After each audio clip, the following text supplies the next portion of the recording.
Good evening, everyone. Joining us, thank you for your patience. My name is Gretchen Cano, and I serve as the Human Services Manager for the City of Homestead within the Community Development and Human Services Division. We appreciate you taking the time to join us for tonight's virtual community meeting. I'd like to extend a thank you to our residents, our business owners, our community members who are turning in through Instagram Live, Facebook Live, or even YouTube Live. This is an effort that the city is piloting to better engage with our community and also be able to gauge your feedback. This evening, we'll be providing an overview of the federal community development funding the city receives through the Community Development Block Grant, also known as Cdbg, as well as the Home Investment Partnerships Program, also known as just HOME. These programs do play an important role in supporting our community by funding initiatives related to housing, neighborhood improvements, and community services that benefit low to moderate income residents. Again, the purpose of tonight's session is to provide a general overview of these programs, explain how the funds are used within the City of Homestead, and also share how the city prioritizes investments that support our residents as well as our neighborhoods. We'll also take a moment to highlight additional programs that are offered through the Community Development and Human Services Division that may be available to you and your household. Before we do get started, I would like to note that tonight's discussion will focus specifically on the Cdbg and HOME programs. If you do have any questions, we encourage you to submit them in the comments section if you're joining us through Instagram, Facebook, or YouTube. We have a member of our communications team monitoring the comments, and we'll be sharing the questions with us so that we can address them live at the end of the presentation. Now, if any questions fall outside of these topics, we'll be happy to take note of them and share them with the proper city department to get a response back for you. And now at this time, I'd like to turn it over to our Cdbg consultant who will walk us through an overview of these programs in detail. Good evening. My name is Vicky Placid-Picard, and as Gretchen mentioned, I am the city's Cdbg consultant. I'm with Calvin Giordano Associates, and we assist the city in administering both the Cdbg program. So as Gretchen mentioned tonight, we'll be going through the program and its requirements, what's needed for the program, what the city does on its end for the funding source, and to give the community a better idea of the process. So first, we'll talk about Cdbg. As we mentioned, there'll be two funding sources we'll discuss. The first one is Cdbg. We're going to go through the purpose, the eligible activities. We'll also share with the community some of the current activities that we have, and then we'll jump into HOME. In addition, we want to provide the timeline to let you know in terms of how the process, what the process entails, and the timeline, so you are better aware of that. And then Gretchen will share some of the programs that the Community Development and Human Services has for the city, as well as some of the initiatives. And then towards the end, we'll go through the questions as you would provide them to us in the various platforms. Okay, so what is Cdbg? So Cdbg is a community development block grant, and it is funded through the federal department, the U.S. Department of Housing and Urban Development. Cdbg funds primarily benefit low to moderate income individuals. And that's important for us to know, as when we talk about our activities that we discuss, we always have to go back to, okay, are they going to be benefiting these individuals? Because that's the purpose and that's the reason the city receives the funds. So when we get the funds, the federal government basically says, okay, we have priority areas. We want to make sure that you focus on those priority areas. And this is a guide which helps the city identify its activities. So you can provide decent housing, you can provide a suitable living environment, and expand economic opportunities. So what does that really mean, and how does that come into play? The city receives Cdbg funds because it has over 50,000 residents. So that's like the first prerequisite to be able to receive these funds. And these funds are allocated on an annual basis to the city. Every year, HUD receives a pot of funding through the appropriations process, And with those funding, there are certain communities that receive the funds annually. So although the city is slated to get the funds, the city has to provide an application to HUD, and the application has to outline what the city intends to do with the funds. So this one application we're going to do is going to cover Cdbg and home. Right now we're discussing home, and we'll get into Cdbg a little later. We're discussing Cdbg, we'll get into home a little later.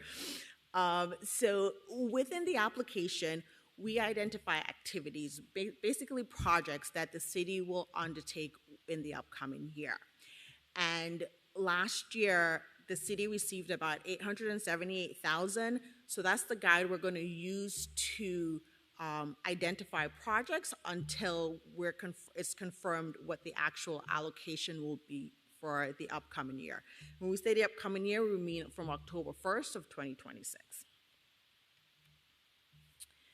So how do you identify a project? What are the steps that it entails to identify projects? So first, it has to meet a national objective. And you have to remember, Cdbg is not only for, my communities in Miami-Dade County or in Florida. This is a national program, as it's through the federal government. So it's pretty broad in terms of how you identify projects. So the first national objective is it has to benefit low to moderate individuals. So if you come up with a project, we have to ask yourself, will it benefit low to moderate individuals?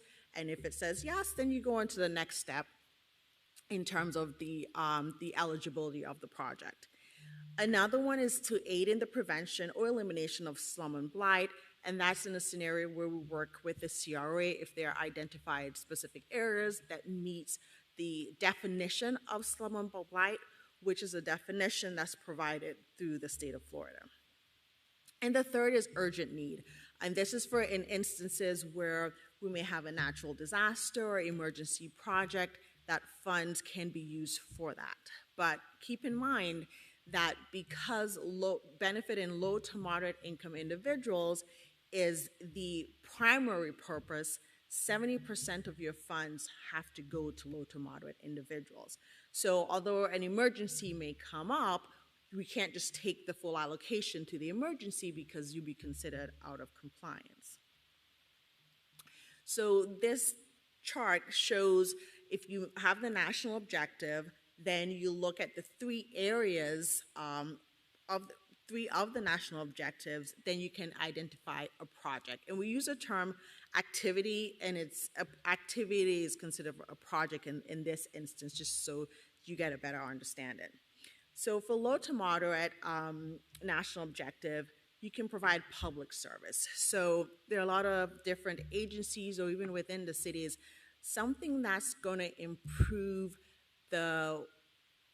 something that will improve the livelihood of a low to moderate individual. And when we say a livelihood, we mean something that will benefit, whether it's an education program, whether it's teaching individuals a skill that they didn't have before.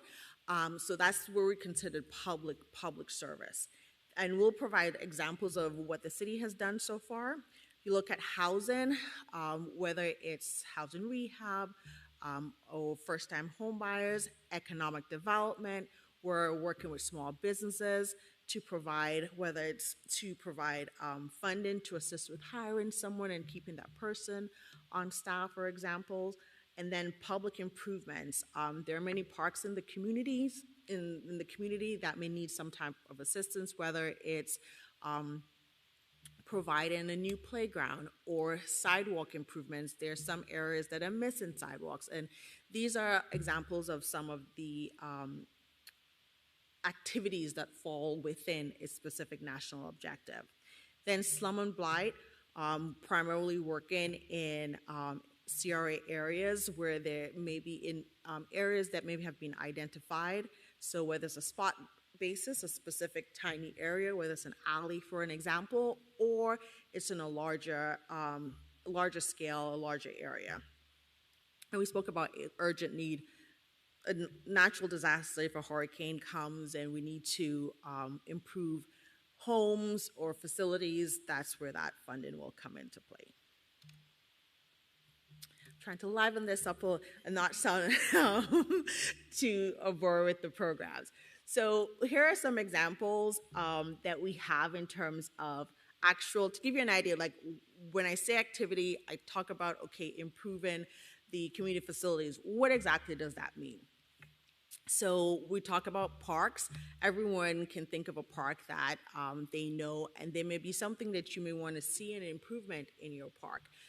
Maybe it's the basketball court, A new playground set. a new playground set, or if there is an area for soccer. So there are a variety of different things. Everyone, I think when you go to the park, everyone has their own different idea of what they'd like to see there. So parks is something that also is a great project because on a larger scale, that entire community can benefit from it versus just being, an individual. Yeah, and when we talk about making community improvements, parks is definitely one of those that our community residents tend to see or make use of the most in comparison to maybe other things such as sidewalks or, roadways. Although roadways are used constantly, it's one of those in which families of different ages as well can be able to partake in these activities. And so parks tends to be one of the ones that we kind of focus on a little bit, since it's something that is used by our general public. Exactly. And then the other ones which we mentioned that also we assist in communities as with infrastructure improvement. So looking at sidewalks, also drainage. Sometimes drainage.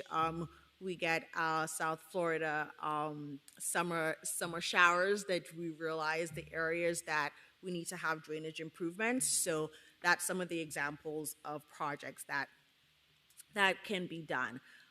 Provide decent, affordable housing. So first-time home buyers programs or housing rehab programs are some examples. These individuals would have to be low to moderate income and considered low to moderate.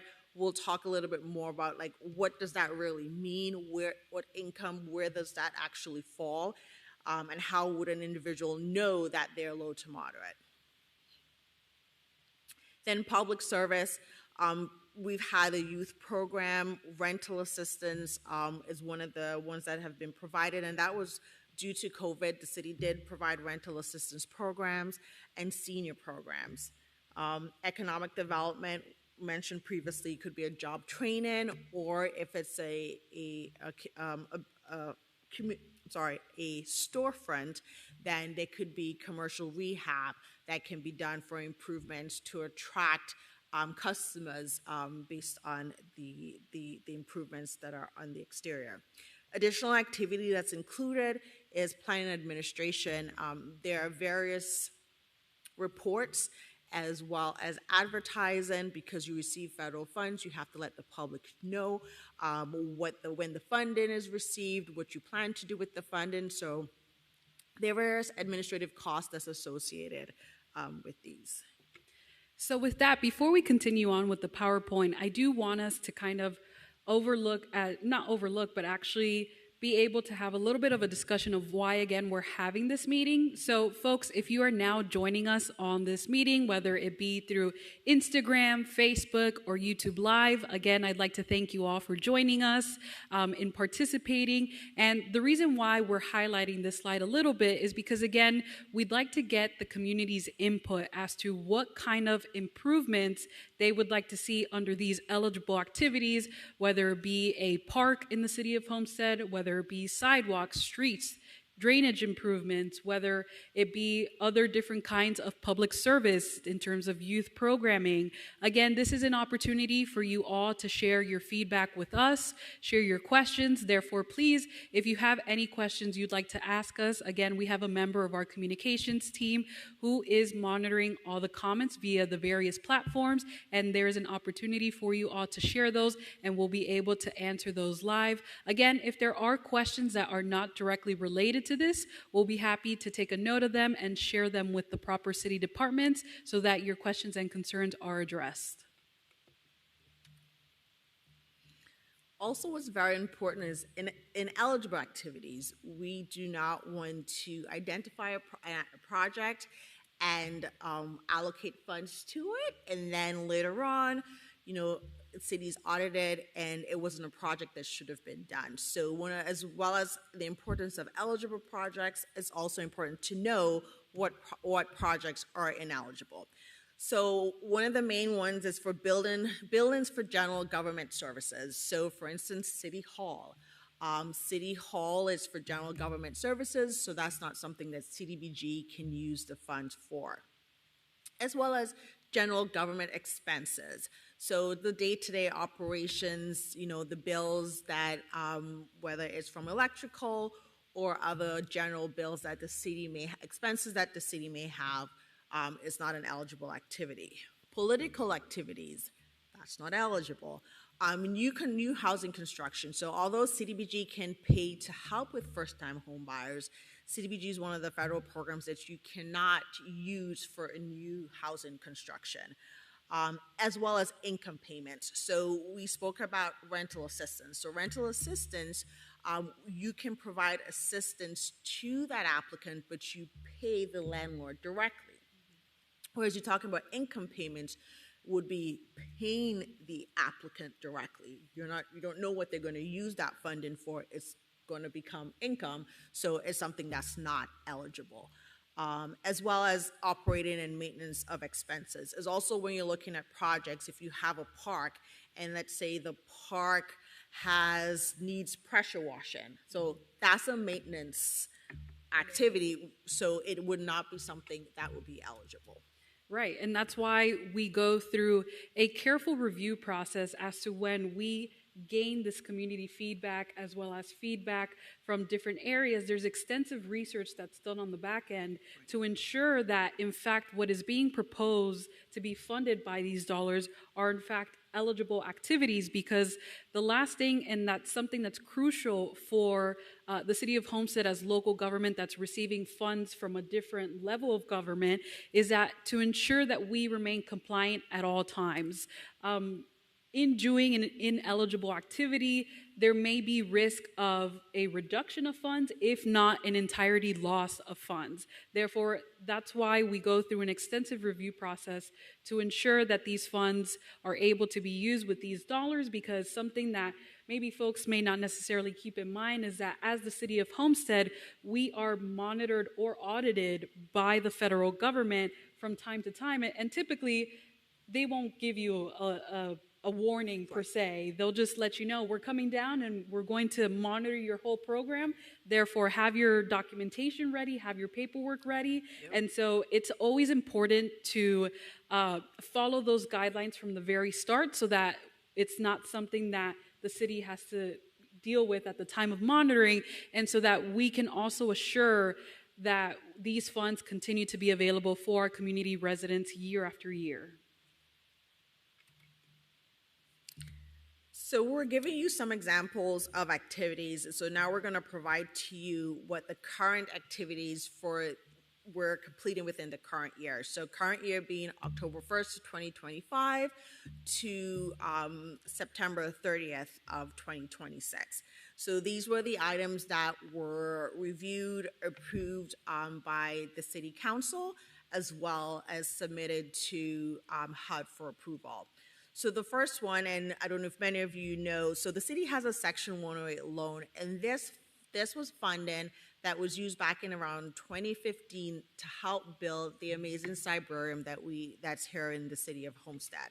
And I'll let Gretchen talk a little bit more about the cybrarium, because it's such an amazing facility that the Cdbg funds were able to assist with, and the community can utilize it at all times. Yeah, so it's something that's not necessarily exactly on the PowerPoint, but something that I think it's important to share with our community members, is that through this Section 108 loan, if many of you may or may not be familiar, is our cybrarium. And our cybrarium is our local library. Typically in other areas, you may see Miami-Dade County Public Library System, but here in the City of Homestead, we have the cybrarium. Again, if you are a resident or if you reside in the near City of Homestead area, you can come to our cybrarium. It's located at 80 West Maury Drive near our police department. I'd like to share this with you all because there are so many resources that the Cybrarium offers. It is a wonderful place to access books. You can access computers. You're actually also able to check out a laptop if you didn't know, and you can make use of it at the local Cybrarium. You're able to do a whole variety of activities. One of the cool things I like to mention is that they have 3D printers in there. They offer programming, STEM programming. They offer so many different kinds of program in which you as a community member should definitely take advantage of. And all you need is a library card to be able to access these resources. So again, if you're not familiar with the Cybrarium, please feel free to visit at any time. It's open to the community. It's open for any resources or needs that you may have that they could assist you with. So as we mentioned, we're currently repaying the loan that was provided. And so a quick version, Section 108, because the city receives federal funds, it has the ability to borrow funds from the federal government and repay it through its allocation. So it can borrow up to 2.5 of its current allocation. And repay over time with its Cdbg funds. So also we have the STEM program. The STEM program is for youth. As we know, STEM is really something that in the community that is used in the schools, and we want to make sure that individuals who fall under considered low to moderate income have access to this type of programming as well, because with STEM, it opens the door to so many opportunities. So we want to be able to provide that assistance as well. Women program, which this is something that's newer with the city, but we're in South Florida. Summer's coming up. We know the importance of learning how to swim in our community, and that's something that the council wanted to see happen. So swimming is also one of the programs. So just want to mention STEM and swimming are considered public services. So these are the public services programs that the city does have in place. The city is limited to how much funding it can set aside for public service. Of the city's allocation, only 15% can be used for public service. So these are the two programs that the city currently has.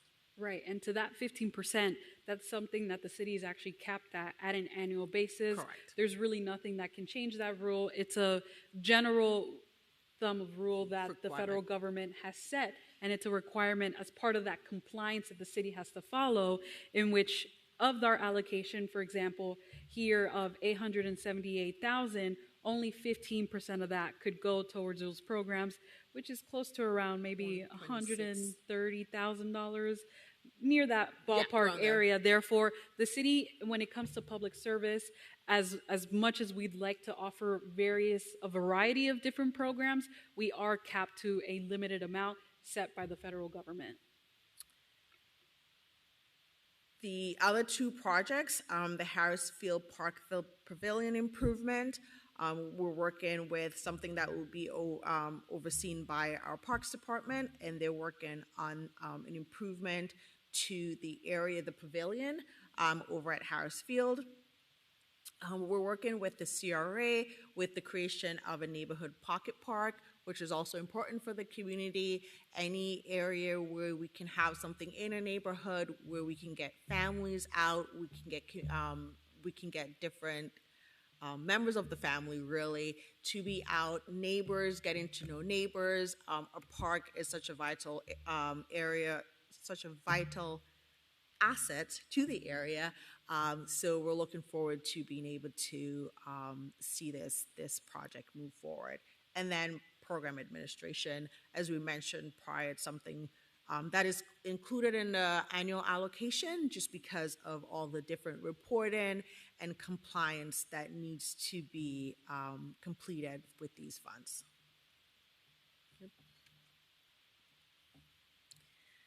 So this is just an example of some of the activities that have been approved in the past.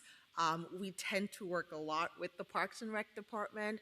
As Gretchen mentioned before, it provides such a huge impact to the community because almost every member of a family can use the park for different things. So it's important that we get individuals out in the park and being able to utilize these facilities because it's here for them. So however we can assist the Parks Department is also great.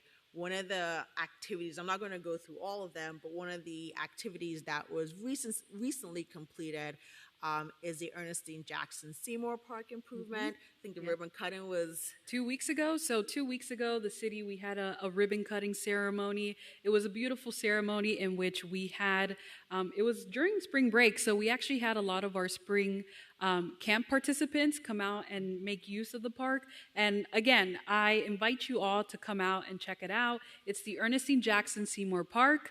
It's actually a great park for anyone in the family because it offers two things. There's a playground area in which kids can come out, burn off some energy, as well as for parents or family members. There's actually on the other side of the park, there's fitness equipment that community members can take advantage of, and everyone gets their exercise. It's one of the important things in quality of life. And one of the things the city has done in the past, and I'll just highlight that, is that the city has worked very closely with some of its nonprofit organizations that provide services to residents. And here we have three listed. So New Hope, we assisted with renovations of their facility, the Sunrise Community, their facility as well, and Miami Bridge, which I believe has a new name, and I fortunately forgot the name, but Miami Bridge. And these have been long-standing nonprofit organizations in the community that housed different members of the community and they all have different purposes. But it was something that the city has felt important to be able to support them. So here is a map, and you may be wondering, what exactly is this map? So this is a map of the city of Homestead, and when we talk about eligible activities where it's impacting a larger scale in the community versus an individual, again, because these funds go to low to moderate income individuals, we have to make sure that when you are assisting an area, that area is considered low to moderate income. So the information, the data to create this map is provided by HUD. And basically what this map shows, it's broken down to census block groups. And what all the areas that are highlighted, this is showing that 50% or more of the individuals, the residents of that community are considered low to moderate income individuals. I do want to say that this map, it's provided by HUD. It is a couple years, the data, if I'm not mistaken, it's a couple years old. So this may not be the true data as of today, but this is the information that we are required to use when we're trying to identify an activity, a park, sidewalks. This is our guide to making sure that these areas meet the low to moderate data that's provided by HUD. So again, everything in green, it shows that, over 51% of the individuals are considered low to moderate. The other areas where we have a couple parks, we have the William Dickerson Community Center and the Mayor Roscoe Warren Park. Like those areas or those facilities are outside of the map, the green areas. So the city will not be able to use Cdbg funds to assist these areas with any type of improvements that's needed. Okay. We always get questions about the map, but it's a pretty cool map to look at in seeing how the data that HUD provides, what it says. So now we move on to home. So for home funds, the city became a home recipient in 2 years ago, so 2024. The city has received CDBG funds since 2008, but Home, a very recent recipient to Home funds. And Home is another federal program that's administered through Housing and Urban Development, which primarily, again, benefits low to moderate income persons. Its focus is really on housing, affordable housing. CDBG tends to be broader, where you can do affordable housing, you can do public service, you can do improvements, but Home is specifically for housing. So the funding, the current year that we're in, 25-26, the funds are allocated to purchase assistance. And Gretchen will talk a little bit more about how the purchase assistance is going to work. Yeah, so we've been receiving, I believe this would be our second year receiving home funds. Correct. So the Community Development and Human Services Division is developing a down payment assistance program that will be funded by the home program. This home program is specifically funding the down payment assistance program, and it's something that I'll hit on towards the end of the slides, as we hope to launch this in the summer of 2026. And again, as community members, we share this information so that you can share this with anyone who you think may benefit from it. In addition to purchase assistance, funding will go to a nonprofit. It's called a CHODO. It's a little bit more detailed. It's really a nonprofit developer, for lack of a better term.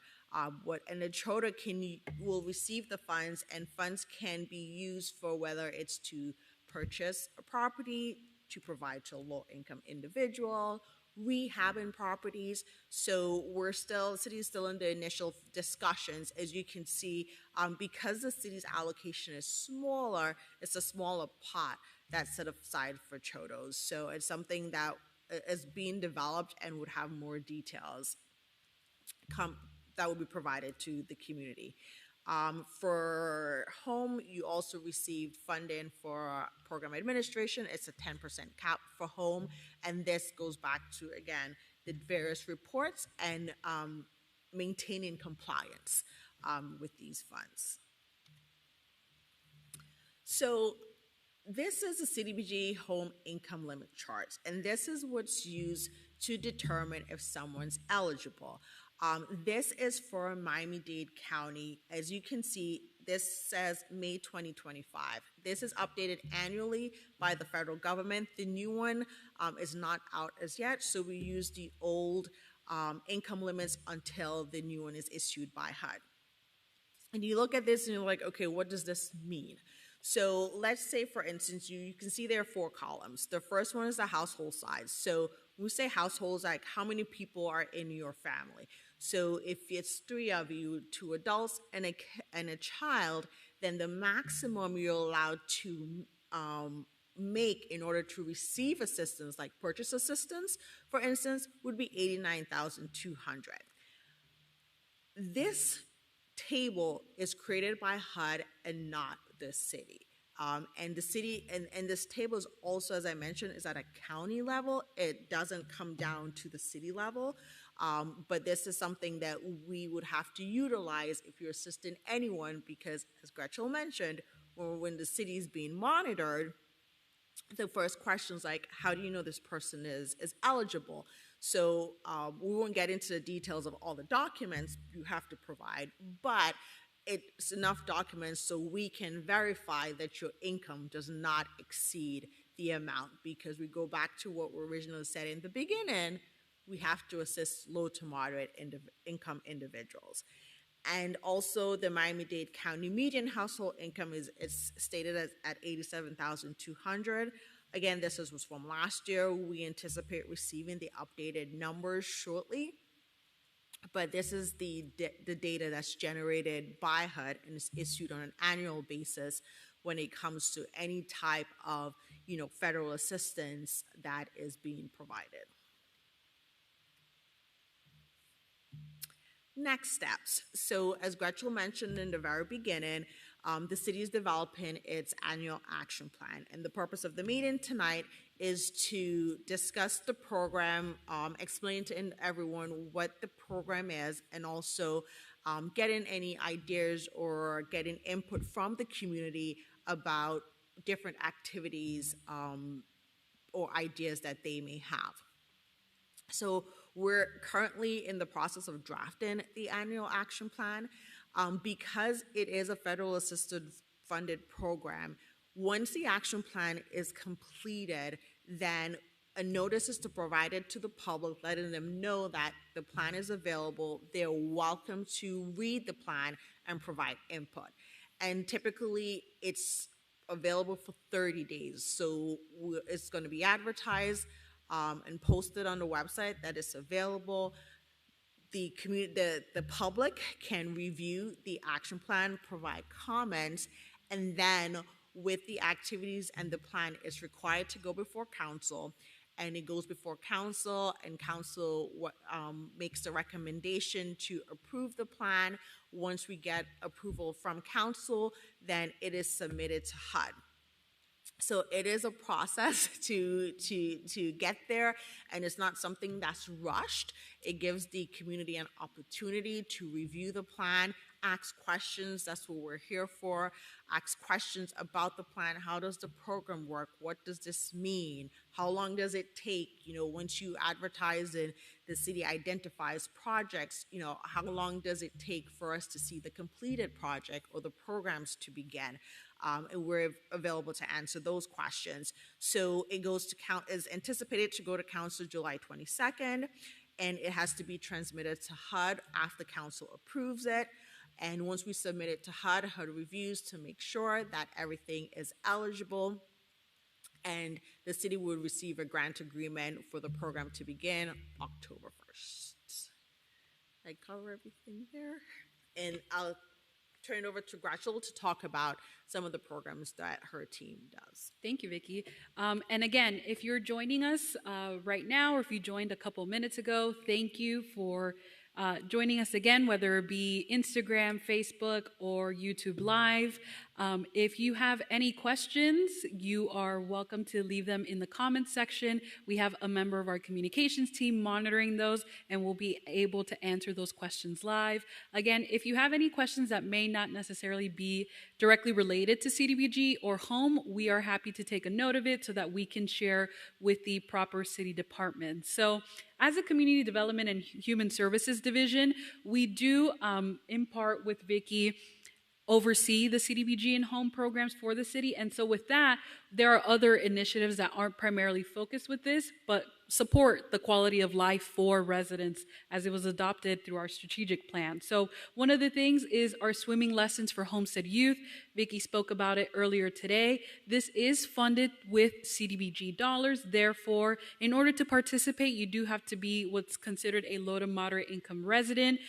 These are sessions that we are offering for children ages 3 to 17, and we actually have two sessions. We have sessions for 3 to 5, in which it is the child with the parent, and then we have sessions for ages 6 to 17, in which it is a American Red Cross certified course. It's a 2-week course from Monday through Thursdays. If you follow us on social media, which I highly encourage you all to do so, you may have seen a video there. If you want more information or if you'd like to register, I encourage you to do so, and you can visit our website, homesteadfl.gov/swim. And another program I like to talk about is the Homestead Cares program, Customer Assistance for Reliable Essential Services. This is a program that was launched in June of 2025. It is a program that provides financial support to pay your electric bill. This is specifically for Homestead Public Service or HPS customers, in which the city will provide a one-time assistance of up to $500 if you are past due with your utility bill.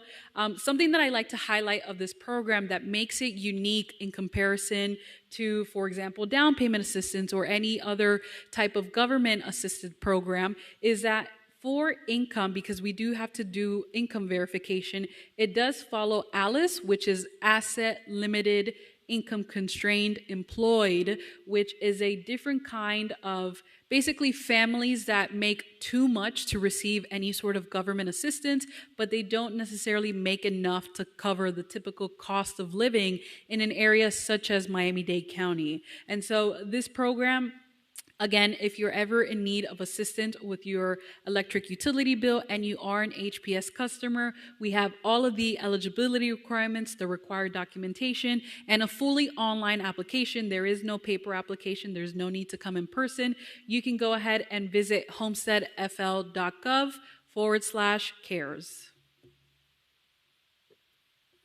And then we also have, as the Community Development and Human Services Division, what I like to call partnership-based programs. Some of these programs many of you may be familiar with, and if you're not, again, I encourage you to come out to them. If you follow us on social media, you are able to see upcoming events that aren't only happening in here, but also around the Homestead community area. And so we partner with our Miami-Dade Tax Collector's Office to bring mobile DMV services for you all. So on the third Friday of every month, we'll be having the tax collector our William Dickinson Community Center, in which you're able to do the typical DMV services such as renewing your driver's license, change of address. If you need to renew your state ID, you are able to take care of all these services at these mobile unit. There's no longer a need for appointments. You can come in as a walk-in and they'll be more than happy to help you out. And in terms of health and wellness initiatives, that's also another partnership-based program initiative in partnership with the University of Miami Sylvester Cancer Center, as well as our Homestead Police Department and our Police Athletic League. The city is offering free cancer screenings to the community. There is absolutely no charge to participate in this. There is no need for insurance requirements, and you are able to get screened for various cancer screenings such as colorectal, prostate, hepatitis C, and different other cancer screenings. They'll also do basic health screenings such as cholesterol and glucose, and we are offering this event on the first Monday of every month. And these events will be going on for the remainder of the calendar year. So if there's one coming up and you're unable to attend, please feel free to attend future events. These are, again, partnership-based programs in which we've established these relationships to be able to bring these services to our community. And to talk about some of the upcoming CDHS programs and initiatives, some that may be of interest to you or members of your household, that being the Emergency Repair Program. So the Emergency Repair Program, also known as the ERP, is also funded by a grant, but it is a state grant offered by the Florida Housing Finance Corporation with the program that's called SHIP. And just to give an overview, because these programs will be released in the summer of 2026, as time goes by, we'll have our communications team share out eligibility requirements, the process of applying, who is eligible for assistance. But to give you an overview of these programs, so for the ERP, this program is intended to provide critical home repairs for single-family homes. So it primarily focuses on repairs to address health and safety issues. Again, this is to support low to moderate income homeowners. One of the things that we are making unique about this program is that we will be prioritizing seniors. Seniors in our community tend to be on a fixed income. Therefore, there are times in which they are in need of dire repairs in their homes, but because they are on a fixed income, they may not be able to do so. And so this is something that we'll be offering. Again, it's funded through the State Housing Initiatives Partnership Program, known as SHIP. And this assistance will be up to $30,000 to be able to address those critical repairs. And again, its purpose is to help preserve safe and livable housing conditions. The other program that I'll be highlighting is the Down Payment Assistance Program, also short in DPA. This is being funded through the Home Investments Partnership, which Vicki was talking about earlier. And this is to assist eligible home buyers with down payment and closing costs. Again, this is an opportunity to expand home ownership to our community members, our residents. And again, this is funded through HOME, and its intention is to strengthen long-term housing stability for our residents. And again, these programs will be launched hopefully in the summer of 2026. And once those programs are ready for launch, we will be sharing those with our community. So if you have any questions, please feel free to reach out. We can go ahead and go on to the next slide, which is, I think, the last slide, which is our questions. Again, you'll see our contact information. If you have questions on resources, programs, initiatives, you can email us at cdhs@homesteadfl.gov. And again, feel free to follow us on all of our social media as you're joining us today and watching, whether it be Instagram or Facebook. Make sure you check out our community calendar in which we highlight upcoming events that are ongoing. And I will open it up for any questions that we may have. So I'm gonna, hi everyone, this is Camila from the communications team. I'm the Chief PIO for the City of Homestead. I'm gonna be reading out some of the comments and hopefully that'll kind of get the discussion started and more people can provide options and recommendations. So Tamika Smith Hampton said, we need parks and recreation with aftercare programs for children. She also said she wants more commercial in the commercial land or businesses in the east side of Homestead. Okay, thank you, Tamika, for those comments. I believe we do have an after-school care program. I will go ahead and reach out. It's at our FICO Williams Community Center, right, Camila? Yes, I believe it is at our FICO Williams Community Center. Okay, we'll go ahead and we'll try to share those as well. I believe today also our Parks Department released the information for the upcoming summer camp program too. Yes, that's correct. So we have our summer camp program, but the start date, the first day to sign up is in May. So make sure to look out. We have a period open for residents to register first, just to give priority, as well as have a lower price range for the registration, for the weekly fee. And then we will also have a time for non-residents to register, but of course it's on a first come, first serve basis, so you have to make sure that you have your application filled out as well as the payment completed. We also have a comment from Cocaz99, said, add more jobs for youth and less crime. Okay, thank you for that. And again, we'll go ahead and we'll share those with the proper city departments as well. Thank you for your comment. We also have Destiny's Ingredients said, definitely youth programming, summer jobs, and leisure activities. Even a YMCA or Boys and Girls Club would be amazing. Thank you for your comment. I'm taking notes of these on my laptop. Audelia Martinez had a question. I think this was on the first chart that you showed of some of the allocations. They asked, is the $878,000 the maximum the city can apply for? Thank you for your question. So regarding the allocation, that is something that is provided by HUD. It's not determined by the city because the city gets funding every year. HUD has a pool of funds that it divides throughout the nation. So every year we wait to see whether our allocation will increase or decrease, but that number is provided. It's based on a formula that includes the population, the city's housing, whether affordable, including affordable housing, market price housing, as well as the income limits throughout the city. So that number is predetermined, and based on that number, then the city identifies projects within that budget that's provided.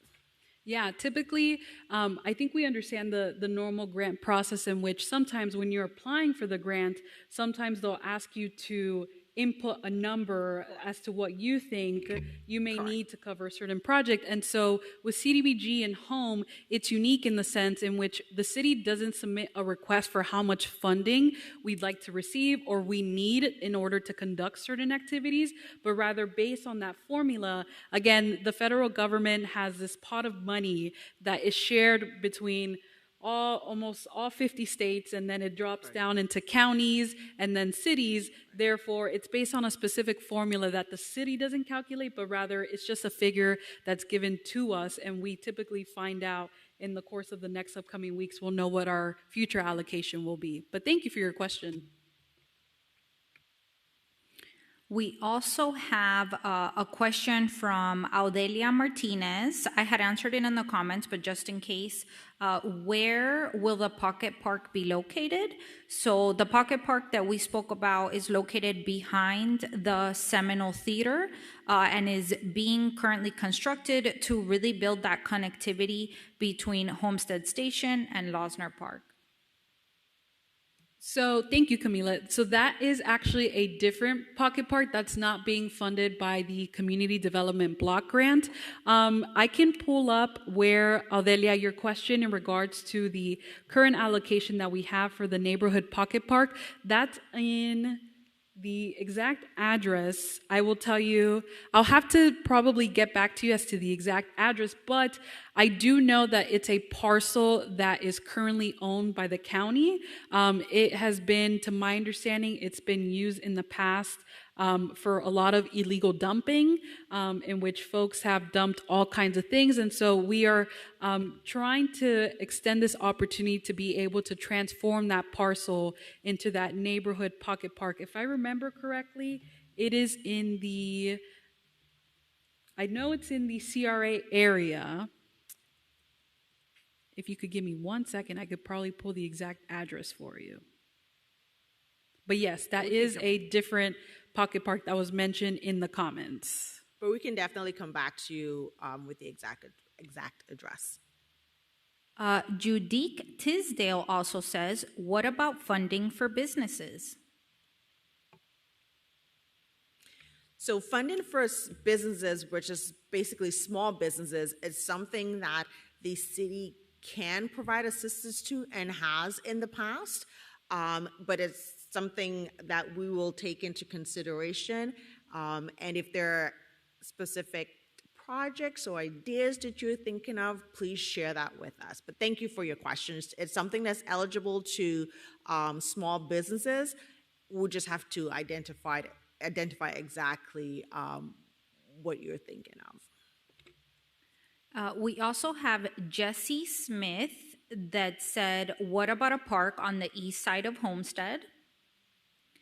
And then we also have Audelia Martinez, who's asking, are city-owned buildings eligible for renovations? So yes and no. City-owned buildings, when you as in parks, facilities that's used for community improvement, community activities are eligible. So when we're looking at the various parks, we mentioned Harris Field, there's also JD Red, that they have community facilities that the community utilizes, that is eligible. A city facility that contains an office and is used for day-to-day operation of local government is not an eligible building. And I think back to Audelia's question regarding the pocket park. So the address for this pocket park that hopefully we'll be able to work on is 503 Southwest 8th Avenue. We also have Trevon Brown said after-school programs in more than one spot in the city to keep youth active right after school, giving them positive resources. Thank you very much for that.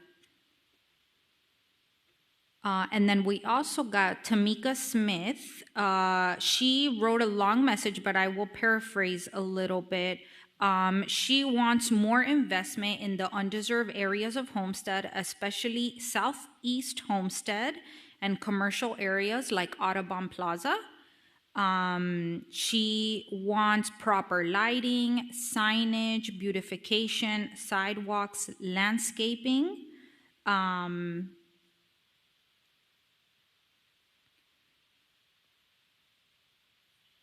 And for support, maybe some also facade improvements and support for areas that are not currently in the CRA area. She also wants more funding for youth programs, workforce development, mentorship opportunities, small business and education, and entrepreneurship programs for young people. Thank you very much, Tamika. I've jotted all of that down. Thank you for your feedback.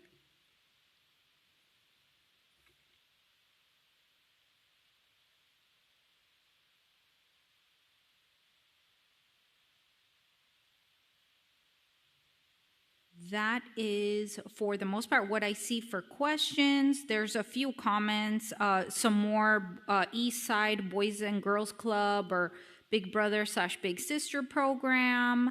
A lot of people requesting after school programs as well for the funding. Yes, thank you, Camila, for monitoring those questions for us. Well, thank you all again for joining us. Again, there's opportunities to connect. If there's any questions, please feel free to email us at cdhs@homesteadfl.gov. Thank you for spending time out of your day to learn about the various programs as well as you providing your feedback. We look forward to taking this feedback with us to be able to develop this annual action plan, which again will be there'll be an opportunity for the general public to view this plan before it comes to our city council for approval. So again, I thank you all and I hope you have a wonderful rest of your evenings. Thank you. Have a good evening.